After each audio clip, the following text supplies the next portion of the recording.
చుట్టాల వల్ల లాభాలేంటో చెప్పు. మన లైఫ్ లో చుట్టాలు అనేటోళ్ళు చాలా ఇంపార్టెంట్ మేడం. వాళ్ళు లేకపోతే బాగుండు అని చాలా మంది అనుకుంటారు. అండ్ వాళ్ళ వల్ల చాలా లాభాలు కూడా ఉన్నాయి. ఫస్ట్ లాభం వచ్చేసి ఏ ఫంక్షన్ పోయినా వీళ్ళే ఉంటారు. ఫస్ట్ ఎప్పుడు వచ్చినామని అడుగుతారు, తర్వాత ఏం పని చేస్తానని అడుగుతారు. ఏం లేదని చెప్పినాం అనుకో, పని చేసుకోవాలరా లేకపోతే ఎట్లా బతావు అంటారు. పని చేస్తానా అని చెప్తే జీతం ఎంత అని అడుగుతారు. జీతం 50,000 అని చెప్తే మా కొడుకు లచ్చ చిల్లర వస్తానే నీకు 50,000 అని ఎగతాలు చెప్తారు. రెండో లాభం, వయసు అయిపోతుంది మరి పెళ్లి ఎప్పుడు చేసుకుంటావని పెంట ముఖం పెట్టుకొని అడుగుతారు. పెళ్లి చేసుకోని అని చెప్తే పెళ్లి చేసుకోకపోతే ఎట్లా మేమంతా చేసుకోలే అని లెక్చర్ సురువు చేస్తారు. పోనీ పెళ్లి చేసుకుంటే పిల్లని చూడమా అంటే విదేశాలకు పిల్లని ఎవడిస్తాడు అంటారు. మరి అట్లాంటప్పుడు ఎందుకు అడుగుతారో వాళ్ళకే తెలియదు. మూడో లాభం, ఏదైనా పని మీద చుట్టాలింటికి పోయినాం అనుకో, ఇంకా పని మీద తిరుగుతావా, మావాడు కారు కొన్నాడు అందులో ఏసీ ఎత్తే చల్లగా వత్తది, నువ్వు ఈ జన్మ కారు కొంటవో కొనవో అని హింస పెడతారు. నాలుగో లాభం, మీ వాడు గాలి తిరుగుతాడు అట్లా ఇసి పెడితే ఎట్లా, కొంచెం దారిలో పెట్టాలి అని ఇంటికి పోయి మరి ఉచిత సలహాలు ఇచ్చేస్తారు. ఐదో లాభం, వాళ్ళకి కావాలనుకున్నప్పుడు కావాలిచ్చుకుంటారు. మనకు ఆపద వచ్చి హాస్పిటల్ పడితే అవతలిపో ఎవరు నువ్వు అంటారు. ఆరో లాభం, చిన్నప్పుడు బుగ్గగిల్లి మరి ముద్దు పెట్టుకున్న వాళ్ళు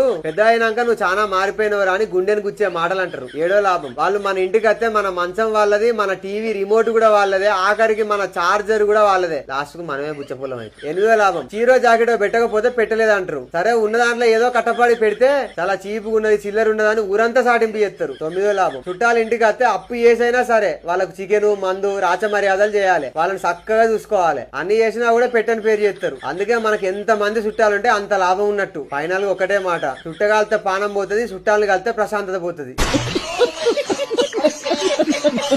మరి మీ చుట్టాల గురించి మీ ఒపీనియన్ ఏందో కామెంట్ చేయండి. అండ్ మరిన్ని వీడియోస్ కోసం ఫాలో కొట్టండి.